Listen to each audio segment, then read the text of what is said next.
この筋のところで身がばらけるっていう現象が起きるんですよね。切り身にした状態は筋目にね逆らうように包丁を入れた方が筋にもねしっかりと包丁が入っていて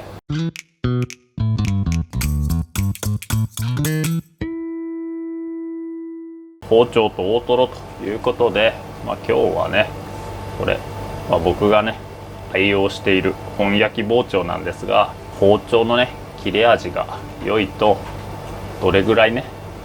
大トロをきれいに切ることができるのかというお話をしていこうかと思います。基本的なことを紹介しますと、マグロのね大トロというのは筋が細かく入っておりますので、なるべくねこの筋を口の中に残さないように切るのが美味しく食べるコツですよと。筋に対して垂直に包丁を入れて、さらにねこの筋の流れに沿って包丁を入れていくっていうことがあるんですけれど、筋に対して垂直っていうのはどういうことかと。筋がねこのように入っているので、この筋をこうねなるべく短くなるように包丁を入れていくと。だからこの柵だったらねこの向きに包丁を入れていくというのが、筋に対して垂直に包丁を入れるということですね。もう一つね、これはあまり聞き慣れないかもしれないんですが、筋のね流れに沿って切るっていうことが、基本的にはセオリーでして、この柵はこういった形でね上から下に向かって筋が流れているんですよね。筋の流れに沿って切るというのは、この筋の上から下の流れに沿ってこのようにね包丁を使うことを言いまして、逆にねこの筋の流れに逆らって切るというのはこっちの向きですね。この向きに筋が流れているのに対してこのようにね包丁を入れていく切り方を言いまして、なぜね筋の流れに沿って包丁を入れるのかと言いますと、経験があるかと思うんですが、マグロっていうのはねこの筋のところで身がばらけるっていう現象が起きるんですよね。マグロの身を切った際にこの筋のところで身がねバラバラっとほぐれてしまうっていう現象が起こるんですよね。切る際に身に負担がかかればかかるほどこのばらけやすくなりますので、身の負担をなるべく少なくするために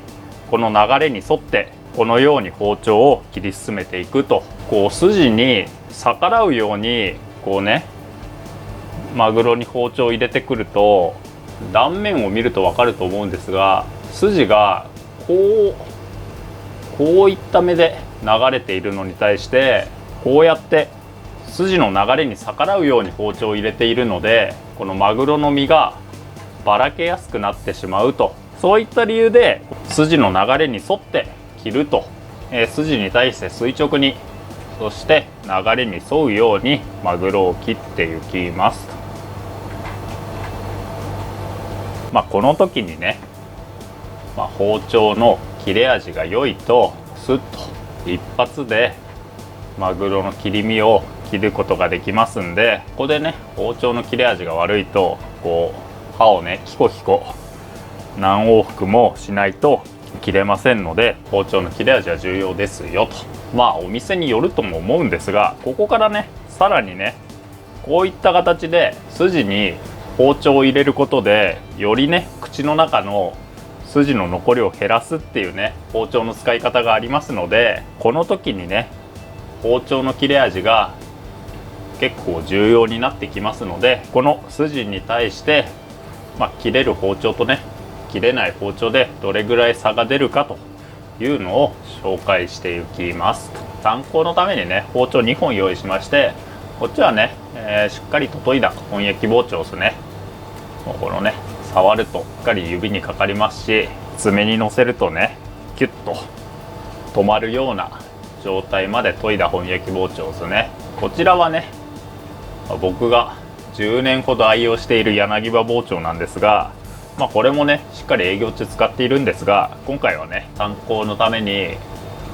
普段使いつつも3日間研がずにね使い続けたんで、結構ね刃が落ちてきてる状態の包丁ですね。そうなのでこうね爪にのせるとこう爪がツルツルツルツル刃の上を滑るような状態まで切れ味の落ちた包丁と2本用意しまして、先ほどのマグロの切り身の筋に包丁を入れていきたいと思います。この切り身にも当然ね筋の流れがありまして、この切り身の場合はこれね、手前から奥に向かってこういった向きで筋が流れてるんですよね。先ほどのね理屈からいくと、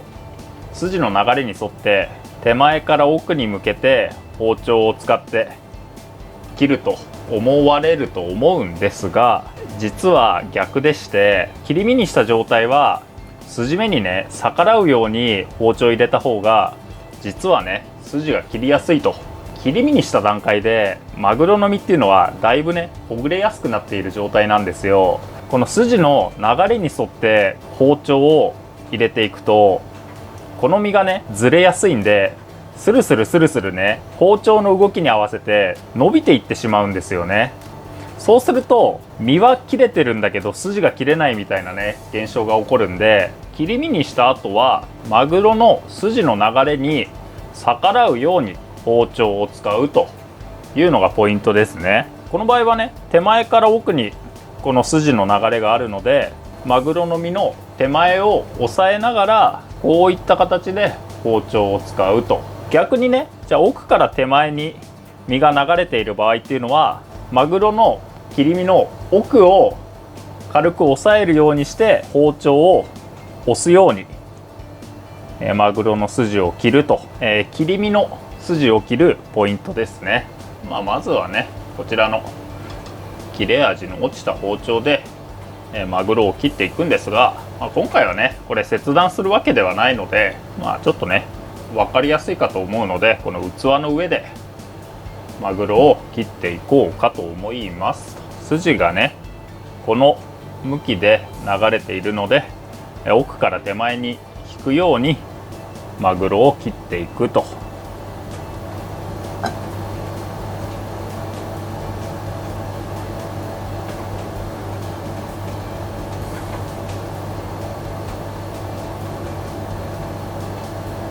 この研いだ包丁でマグロを切っていきます。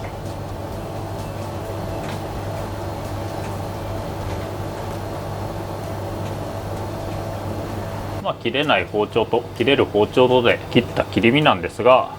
これねパッと見はどちらもねしっかり包丁が入っているように見えるんですが、切れない包丁で切った切り身というのはこのようにね身を開くと分かりやすいんですが、身の部分にはしっかり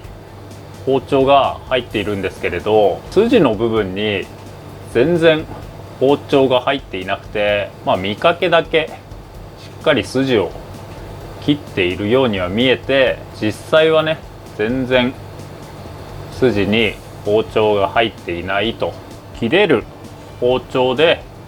切った場合はこの辺りを見れば分かるように、筋にもねしっかりと包丁が入っていて、身に入れた深さと同じ深さまでね、筋が断ち切られていると。よく切れてますよね。ちゃんとね包丁はしっかりと研いで切れ味のいい包丁を使うと、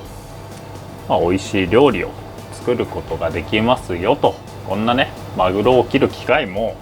そうはないとは思うんですが、包丁を研いだりだとかね、この筋の目を見たりだとか熟成させたりだとかね、小さな作業の積み重ねで美味しいねお寿司が出来上がっていくのかなと思いますので、今日はね包丁の切れ味を動画にまとめてみたということで、今日の動画は以上です。